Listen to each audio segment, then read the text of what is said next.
to prosecute Snow White and Seven Dwarfs. Yes. Donald Trump said, can you repeat that? I don't think everybody heard it. Snow White and Seven Snow Dwarfs. White You and have Seven to Dwarfs. believe. So that tells you immediately where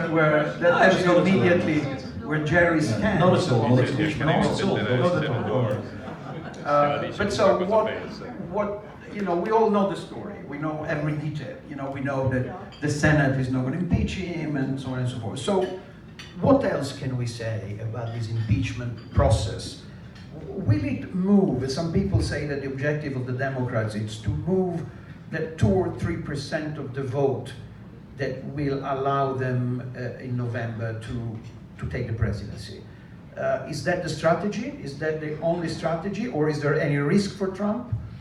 I think there is risk for Trump. Look, it's hard to know. It's hard to see this having a huge impact actually on the outcome of the election, because clearly what it's done, it has galvanized Trump's base. He's raised a lot of money on the back of it. A lot of Republicans regard this as just an unconstitutional attempt to remove the president, to undo the result of the election. It does look a bit strange. It's the first impeachment that's ever happened in an election year before a president comes up for re-election. So it does have that political side of it. Against that, the Democrats have made what they think is a strong case, as you say. There's no question. But I mean, look, the political dynamic in this country, and you're here, you know this as well as I do, but the fundamental political dynamic in this country is, two things. One, you have these solid bases on either side, Republican and Democrat, who are not going to vote.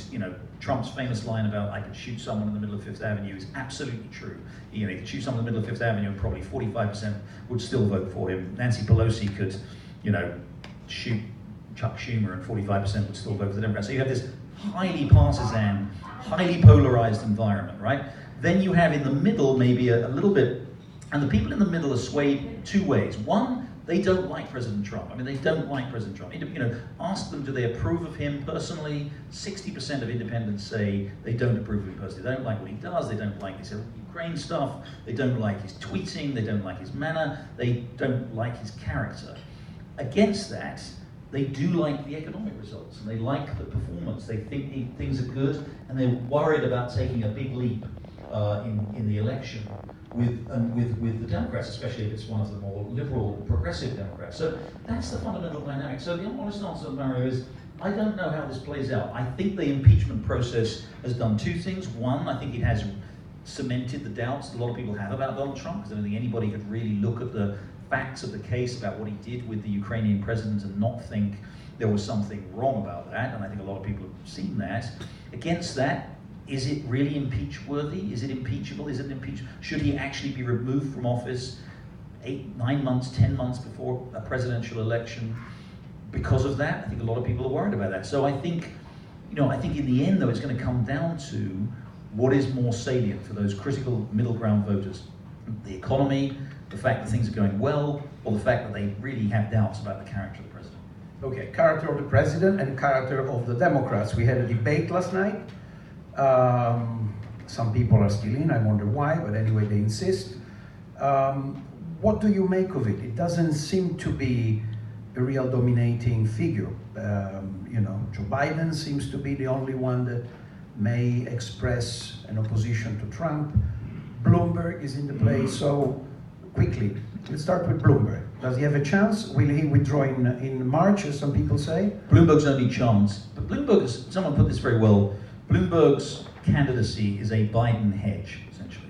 If Biden falls, which I think is quite possible, if Biden loses the Iowa caucuses on the 3rd of February and then the New Hampshire primary on the 11th of February. Exactly, we have the caucuses and primaries in a couple of weeks. So a few weeks. If he loses, they're the first voting contests in the Democratic primary. If he were to lose those two, I think support for Biden could crumble quite quickly. And if Biden crumbles away, and it is possible, I'm not saying it's likely, but it's distinctly possible, then you have this contest between Elizabeth Warren and Bernie Sanders in particular, both of whom many in the Democratic Party considered too left-wing for the electorate. We just had an election in Britain, largely about Brexit, but the Labour Party was led by this extremely left-wing figure, Jeremy Corbyn. They were absolutely rejected. I think a lot of Democrats that I speak to fear that exactly the same could happen if it were Elizabeth Warren or Bernie Sanders. So if Biden looks like he's faltering, then Bloomberg, I think, is probably the person that a lot of those mainstream Democrats will turn to and say, I'm going to have to support him, I may have my reservations about it, I'm going to have to support him, but I really can't bear the thought of Bernie or Elizabeth Warren. That does leave Pete Buttigieg. I don't want to leave him out. I still think he's got a credibility problem, being so young and being from such a limited political background. So I think it comes down to, does Biden do well enough in these early contests to later rest the doubts about him? And if he does, then I think he goes ahead and gets the nomination.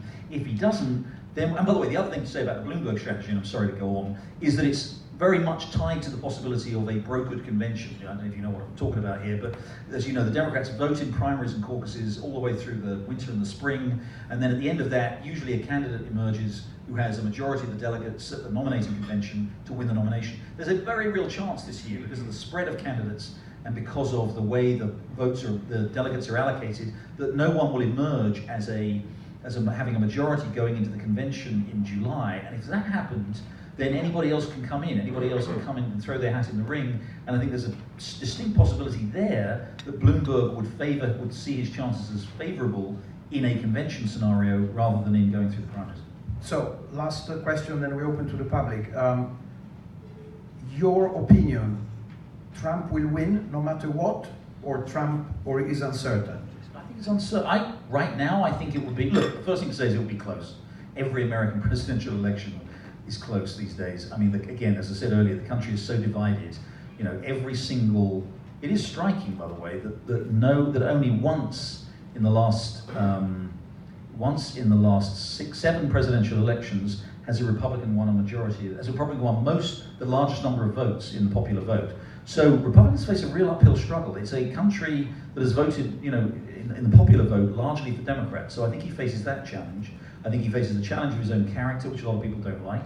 Against that, he's got going for him the economy, and he may have going for him an unpopular Democratic candidate. Right now, yes, I would put a very small amount of money on Trump being re-elected if the economy stays strong. But I think it's all to play for. Okay, thank you. Let's open